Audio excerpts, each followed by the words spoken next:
Good afternoon, guys. I'm here with my mate Chris from YNS.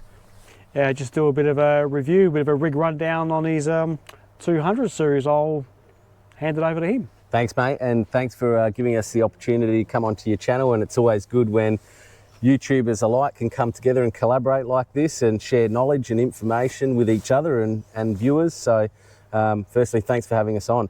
Guys, so plain and simply, behind me is my pride and joy. It's my baby that has not let me down, touch wood. It's a Toyota LC200 series Land Cruiser 2013. When I bought this car, it was 93,000 Ks in. Here we are fast forwarding about 4.5 years of ownership with myself. We're just ticking on 250,000 Ks. It's actually just gone in for its last major service at 250,000 Ks, where we did serpentine belt, all the pulleys, inlet manifold clean out, all the good stuff was done. Yeah, can't fault the car. It's been a real pride and joy of mine. It's never let us down. It's taken us around Australia. It's towed our caravan that we previously owned without fault, 3.2 tonnes, if not a little bit more. Now it tows the 6.5 metre aluminium boat that's behind us. Yeah, the big beastie over there. Yep, young nomads. If you're not following, get on board, like us and support us as much as Richard as well on his channel. But yeah, it's been a good beast. Like, I can't fault it. I think value for money. I wanted something that was pre 2017 Land Cruiser, obviously because of the DPF models. I wanted to avoid that. The only thing that I've had to replace on this car is the radiator since ownership. That's it. But in saying that, we've done a lot of mods. So let's jump into that, because that's what this episode's all about. Now, when I bought this car, folks, it was literally off a plumber in WA who had his own plumbing business, and he used it to tow his plumbing trailer. It only had on factory bull bar, ARB bull bar, and the UHF. Obviously, since that time, if we start off at the front here, you'll see I've updated LED light bars. We've got a 32-inch on the front bull bar and a 52-inch LED light bar up the top there. I put on a TJM AirTech snorkel as well. It didn't come with a snorkel when I purchased the vehicle itself. And we've got the LED spotties as well, 9-inch spotties. Again, I haven't spent thousands of dollars on this stuff. These are King's products. I think bang for buck. I'm all about the return on investment. I don't do a lot of night driving, so how often do you use your lighting to warrant spending $2-3 grand on lighting? Yeah, like your steady lights and all that, or your light force, good quality, but yeah. It's there when you need it, mate. That's the main thing. Like, if I turn this on high beam, it's like day, you know, and if I can spend $1,000 instead of $3,000 to get a similar sort of effect, why not?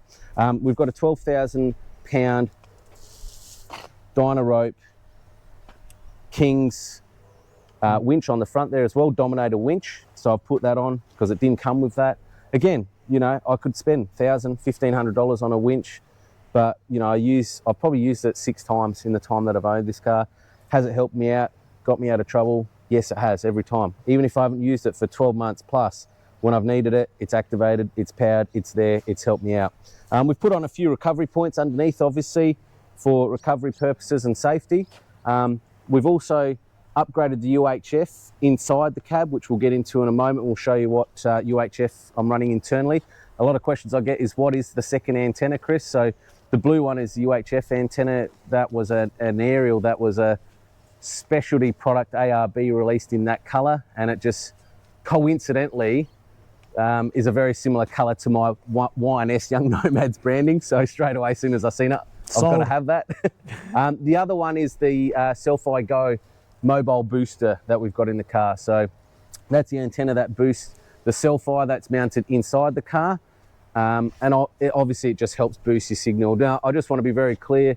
I get a lot of questions about this. It's about $1,500 investment to get that installed. We did it purely on the basis because we're traveling Australia. I was still working a lot online. It's a big investment.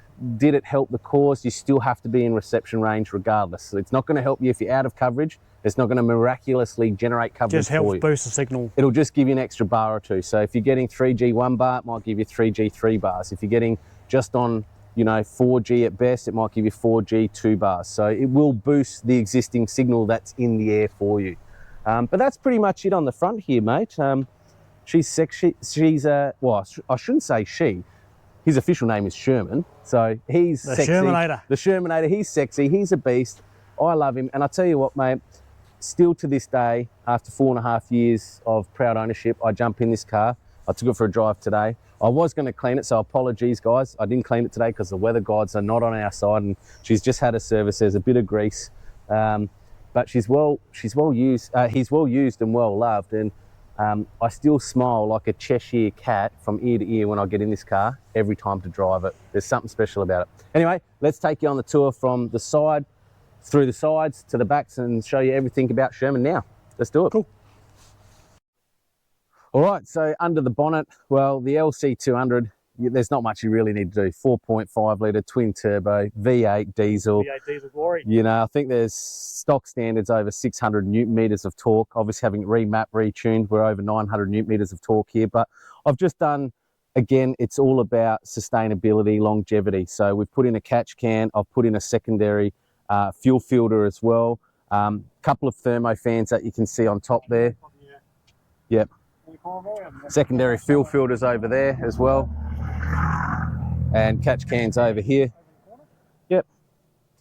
And AGM cranking batteries, deep cycle, pretty standard, 810 CCA is what I'm running at the front here.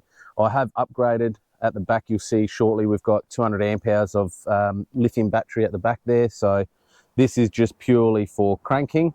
In saying that though, I do have an isolator, so if my back battery runs out of charge, I can switch the isolator over and run off a battery at the front here if needed. But at the moment it's isolated just purely for cranking, and everything else 12 volt wise is run off the 200 amp hours lithium battery at the back there. But apart from that, it's really just about maintaining it, servicing it every 8,000 Ks at most. I do.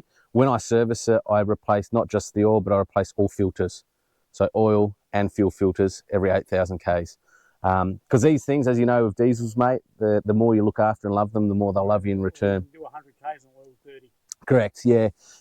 Since I've owned the car, so let's call it 150, 155,000 Ks, the only thing that has let go on this thing so far, touch wood, is the radiator. We've had a brand new radiator put in. I was looking to upgrade that. I was dealing with the guys at NatRad again at Albany because that's where it let go as we're traveling Australia. And I said, look, do we look at a 3-core, bigger core radiator? They said, no, stick with the Land Cruiser one because for what you need for your car, the performance of their radiator stock standard is really good. So I didn't upgrade it. I swapped like for like and just put in a new Land Cruiser radiator in the front as well. But apart from that, mate, that's it. You don't need to touch much under the hood of the LC200. So, I'd like to hear, mate. Yeah. Look over the beast. Yep. Chris. Yep. Pride and joy of the winch. What brand winch are you running? Dominator. Again, King's Dominator. Same as me. Mate, Cheap and nasty, but they work and do a job. never let me down when I've had to use it. It's been in there 4 years. It's probably one of the first upgrades I've done. I've used it half a dozen times to get me out of pickle. And even if I haven't fired it up after 12 months, however long it's not been used for, it still works every time. So I'm all about bang for buck. Don't get me wrong. There's some incredible brands out there that make some really good products, but for the amount of time that I use it, which we'll talk about in a moment, things like awnings and so forth, I'm looking at the return on my spend, really, at the end of the day. So what we'll do is we'll jump around the side. We'll talk about the awning setup and the rooftop tent, hey? Yep. Cool. All right, so coming around to the side of the car, probably one of the first 3 things that I upgraded on the car was the rock sliders. So these are a company called Raslar in Victoria. At the time I went with them just purely off a recommendation of a fellow friend. It's sort of a kit package. They get it out to you, you bolt it on yourself, really easy, simple to do. What I liked about it, I wanted to keep everything white and black on the car, obviously to color code with the car itself. So yeah, they did the black checker plate top and obviously the white powder coated bar. Haven't let me down, really good. The second, probably the third thing or fourth thing that I did immediately was the clear view extendable wing mirrors, side mirrors, obviously with towing the caravan, towing the boat. They're not electric. Again, I didn't want too much to be electronic because the more electrics you have, sometimes the more it can let you down. Yep. So these you just simply pull out. Yep, sure, they've got the wing indicator on the side there as well. I don't really need these anymore with the boat, because with towing the boat I can see it clear as day with these big mirrors, but I just like the fact of having the dual mirror option, obviously with what you can see. So yeah, it just covers your blind spot more, so I won't be changing those even though we don't have the Caravan any longer.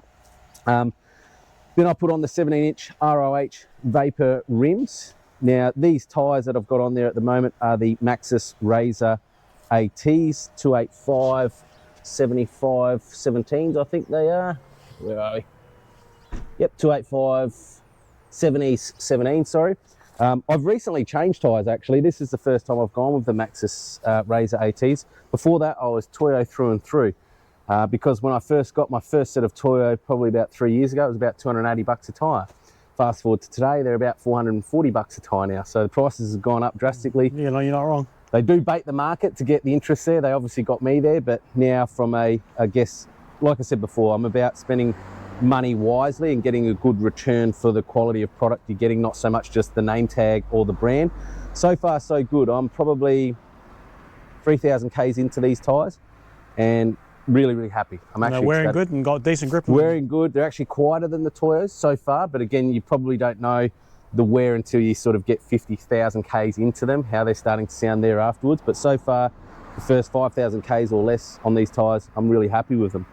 I went the ROH Vapors just because of the load rating of each mag. I think the load rating of the mag, per mag, is around 1,150 kilos per mag. Don't hold me to that, but I know it's got one of the highest load ratings per mag for a 17-inch mag like this. Again, for towing, that's what I'm looking for. Yep. From an awning point of view, I've got the Drifter Stockton awning. It's not a 270 awning or anything like that flash. It's just your straight forward awning that comes off the side, 2.5 by 2.5 meter. Why? Look, as much as I'd love to spend 1,500 bucks and get a 270 awning, when we travelled Australia, we realised we only used the awning probably less than half a dozen times. So again, bang for buck for us. What I liked about the Drift awning, it's Australian made. They're a company based in, I think, Newcastle, New South Wales. Good quality canvas in the awning. I've done an episode on it, mate, so maybe we can drop the link down below of the awning review itself. But what's really cool about it, it's very durable. It's a dark green colour, so it blocks out the sun. It's not that sort of light colour that can still let light through. It's also got a centre bar as well that extends outwards, and it arches as well, so it creates a bit of an arch in your awning so water doesn't pull, obviously, and it creates extra stability with the centre pole. And in the centre pole itself, it's got an inbuilt LED light as well, which makes it nice and easy for lighting. On top, I've just recently changed the whole top itself. So we went from having a tinny rooftop loader for our 3.75 metre Dart tinny that we had on top of the Land Cruiser when we were travelling Australia. Obviously, we've come back now. We no longer have the Caravan, therefore we have no longer a need for the tinny. So the boat loader went. We put on there just a flat roof rack because I wanted to mount a rooftop tent. Again, did a lot of research. Could have spent quite easily $6.5 grand for a nice alu cab rooftop. Right. Felt good, looked good. Was about to buy one, but then again, I thought, how often am I using this thing realistically? The purpose of the rooftop, mate, was just purely so that when I hook the boat on, if I want to stay somewhere overnight, if I'm launching off Stansbury, come back on board that night onto land, I can sleep somewhere, get back out on the boat the next morning. So it's just literally for a night or two when we've got the boat hooked on. Did a bit of research, looked at the reviews, looked at bang for buck. I went the Anaconda Dune four-wheel drive rooftopper for a few reasons. $2.5 grand, good value for money. Secondly, the width of it was one of the widest rooftop tents on the market at 1.4 meters. Most are around 1.2, 1.3, so you get a little bit extra width. Third thing that the reason why I went with this rooftopper, it pops straight up. It doesn't scissor up, it pops straight up. And the reason I like that is that your solar panel's in the sun at all times. You don't have the angle going at certain times of the day. Correct. Yep. So with the scissor one, if the sun's over here, it's blocking your solar panel. So I liked it for those reasons. The mattress in it's pretty comfortable, and $2.5 grand for a rooftop tent, brand new, bang for buck, hard shell. It had great same reviews. Price as the King's one, so yeah. Yeah, and it had great reviews, mate. Like I did a lot of research and due diligence, as I always do before buying any product. I couldn't fault any of the reviews online. So We put that up there. We've got a 250 watt solar panel up there as well. Again, it was just an Anaconda solar panel that I bought at the same time as buying the rooftop. The only reason I bought it was because it's got a black frame and it looked better with a black rooftop than the silver frame of most solar panels. 4 treads and mounts that we customised and mounted onto the roof racks that come with the tent themselves. So those roof racks that you see up above, they actually come with the tent themselves. But the pins, the locking pins for the treads, and obviously the shovel mount didn't come with the tent and roof rack mounts themselves. So we had to customise that, bolt those in. So we've got treads that are all locked in, secured and ready to go at any time. It's a nice neat way to do it, and it works. Yeah, mate, I like it. Like, there's really not a lot of wind drag. There's not a lot of wind noise that comes from this setup. And yeah, it's great. It's comfortable. Like, in there at the moment, I've got all my pillows. So there's 2 pillows at either end, 4 pillows in total. My sleeping bag's in there, the sheet set up in there. Like, that's set up. All I have to do is pop it, lift it up, bang. I'm straight into bed. Yeah. Okay, so apart from the engine modifications, what we've done from a suspension point of view and an upgrade and an exhaust, simply there's a 3-inch mild steel exhaust running straight through.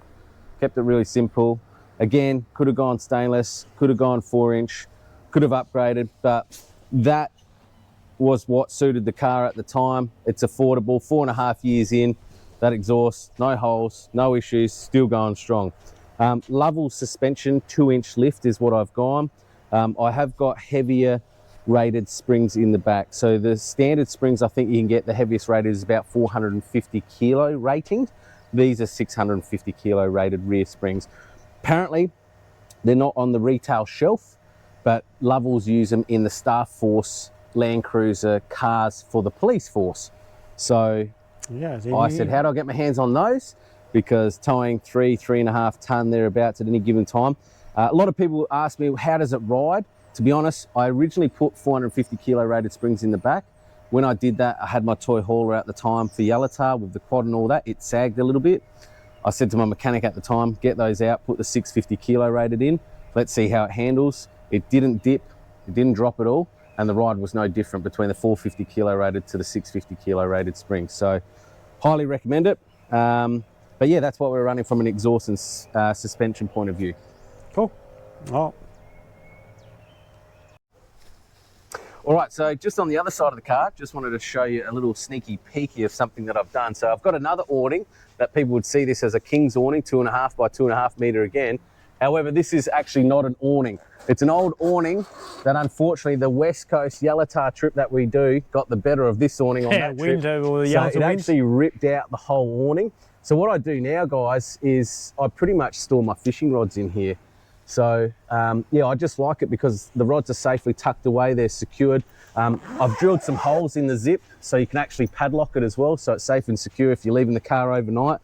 But what I like about it is if a bird flies into your rod, because you've got to mount it onto the front of your bull bar, it can damage your rods, your eyelets. So with here, it's out of the dust, it's out of the sun, it's protected, it's secured, it's padlocked. So there's a little tip, I guess, if you want to call it. If you've got an old awning that's no good to you anymore, use the carcass. Junk. Recycle the carcass, mate. Absolutely. Cool, mate. Love it. Always thinking. Always think outside the square. Absolutely. All right, welcome to the sexy rear end of Sherman. So not much really has changed here. Obviously, we've gone the aftermarket, I think it was Outback rear wheel carrier that I went with. I just went with this purely because we're carrying the rooftop tinny, as I said, on top. So having a spare wheel somewhere was important. Originally it was underneath the car, but I wanted a spare bag or wheel carrier, as you can see. So we've got the Navigator bag here, which is really useful. So what we did when we were traveling Australia was keep all our dog gear in here, leads, balls, throwing sticks, booties, whatever, if we were going, you know, to the beach and through rocks and whatever else. So it was just, really I got this carrier purely for that bag. So I was looking at dual carrier options. Again, I was conscious about tow ball weight with the van because we were around about 320 kilos tow ball weight with the van. So there was a lot of extra weight on here. Yes, I've freed up the space underneath. I probably could chuck an extra diesel tank under there to give me a long range tank, but to be honest with you, these 120 litres stock standard, I've never been short of diesel. So, so this was cost effective. As you can see, I've had to make my little makeshift number plate there Hey, because mate, it works. well, because the spare wheel actually covers it up, as you can see. So Yeah, we've just legally you got to have it showing. correct. So I was looking at mounts and all whatever things I could maybe makeshift up here to hold my plate up, but the old zippy tie's one out there, and it does the trick. Opening up on the inside. Again, one of the first things that I did outside of the side steps, the snorkel, and the clear view mirrors was the drawer system. This is an ORS drawer system. Really happy with their product. It's a modular product that gets kitted out and sent out to you. It's an aluminium product obviously as well, so it's not wood. It's quite lightweight, very durable and quite robust. If I had my time again, I'd change my drawer structure a little bit. I'd love to have a pull-out table that comes out that I can cook on as well, but at the time when I bought this drawer system, that stuff wasn't on the market. And again, this came from a recommendation from a friend of mine who rated the product, gave it good recommendations, and I've been really happy with it. So pretty much this is my main drawer that carries all my tools. So you've got all my socket sets, multimeter, all my good stuff, tools that you need when you're on the road, butane, gas canisters, everything that I need. All your basics. It's all in there, yep. Carry a spare axe, fire lighters, all of that. Down, I've just got a dog cover here because we've obviously got 2 border collies, so when the boy's in the back here, it just protects the carpet a little bit. But down here, me and the old boy Foss, we've done a lot of 12 volt upgrades to the car ourselves. So we've got a 12 volt tap here that is switch activated. We also do have an isolator switch over here as well in case the dog does accidentally touch that switch and puts the water on, we don't lose all the water. No. We've got a 65 litre water tank that we're carrying on board as well, which is super handy when you're on the road travelling and touring, just to have fresh water at the click of a button essentially. So got plenty of wing room down here as well. So you can see I just keep all my recovery gear down there, my snatch straps, all my recovery particulars. I've got some sand pegs down there as well when I need to peg down the awning itself as well. But yeah, just lots of storage. Down here is obviously where all my 12 volt sits. So we've got a switch panel which has got multiple 2.1 amp and 1 amp 12 volt charging, and then you've got your voltage gauge as well. Nice and neat. Yep. Again, brush, get rid of the sand before you get in the tent. All my cooking utensils are kept in here. So I've got a hot pan, hot plate, cooking oils, all my seasoning stuff just stays in here. So if I ever pull up and need to cook, look, we've even got lightly seasoned fish coating mix as well, mate. Sauce, it's all there. When you go to Yellowton, mate, hopefully you'll use it. That's it, mate. Well, the main thing is that when we're out bush or wherever we're camping, it's just being able to quickly pull up. If you want to catch what you've eat what you've caught, we can do it, mate. I've got another solar blanket back there, 200 watt solar blanket, and then I've got my gas butane cooker that's behind that. And the old Travel Buddy? We've got the old Travel Buddy 12 volt marine oven. Really, really handy. I love it. Probably don't use it as much as what I should. Yeah, just go to Woolies and buy your pies. It's cheaper than going to Servo. Yeah, well, the worst part about it though, you can smell it cooking when you're driving. Well, that's the catch. I mean, one of the great things is you can chuck all your food in here, and you know, whilst you're driving for an hour or so, it'll cook your pies, your pasties, your sausage rolls, all the good stuff. Sorry, my butane cooker's up the top there. All my GoPro equipment's plugged in, 12 volt, wired, ready to go. For your charging? Yep, that's for my DJI Mavic 2 drone battery, so I can charge while I'm going. I've got a 1000 watt red arc inverter that's mounted up against the cage there, which I'll show you when we get into the cab. And really, that's just to charge all my drone and GoPro gear. 200 amp hour lithium battery mounted to the top of the fridge hutch there. And we've got the Waco 60 litre CFX fridge. Not dual zone, because mainly it's just purely for keeping the beers. Ah, it's got the beers and... Keeping the beers or the vodkas, whatever you want to call them, chilled. So yeah, that's really all at the back here, mate. A bit of an LED light at the back there, up the top there, so you can see we can light up. Handy when you're cooking and stuff? Yeah. Underneath here is where all my electrics run. So you can see here, we've got the Red Arc BC to DC charger just there. Yep. charger. Yep. 1250D charger. And that charges off the alternator, which powers directly to, obviously, my lithium 200 amp hour battery back here. So that thing never runs out of charge. When its car's running, it's charging off the alternator. When it's not running, it's running off the 250 watt solar panel that's up above. Cool. That's the back of Sherman. Okay, you can do the interior now. Let's do the interior of the cab. All right, so jumping inside Shermanator, again, there's not much you need to upgrade in the LC200. It's beautiful on the inside. Yes, I've looked at updating the head unit, but you know, you can get all this fancy touch screen and all that good stuff, but I'm a man of practicality and simplicity. So what I did want to point out was the GME XRS Connect UHF is what I'm running. Same as what I'm running. I've got the 330C. Well, you've done probably a better explanation on this product than I would, but yeah, it's a really, I think it's the best on the market personally myself from a UHF perspective. Yeah, Australian made, and you can also send your GPS coordinates to other XRS users as well. Yeah, absolutely. I do have a scan gauge, so at any time I can look at what my engine's doing from, you know, temps through to voltage, through to RPM, whatever it is, digital scan gauge there on display at all times. I have upgraded, I've put on seat covers, so we've got the Superfit seat cover, which is like a wetsuit type, well, not a wetsuit, canvas type material, just to protect the original seats themselves. It's padded canvas, isn't it? Yeah, it's a padded canvas, it's quality. What I like about the Superfit, it's SRS airbag super seam, so it's actually compliant with the airbag suspension. You have a curtain airbag. The airbag, yeah, curtain airbags of the Land Cruiser as well. But yeah, mate, I haven't really done a lot. I mean, I've got the GoPro mount because when you're shooting content, that's important to have that there. So yep. We've just tech screwed that straight into the dash. So if I ever sell the car, well, guess what? The person that buys it, that's what you're getting, a permanently fixed GoPro mount. We've obviously got the Red Arc brake controller as well for towing. So that's all fit in. I'll show you here. RM Williams mats, again, supporting local, Australian proud brand. But yeah, magnetised mobile phone holder there, that just holds my mobile device. But yeah, mate, it's just, you don't need to do a lot here.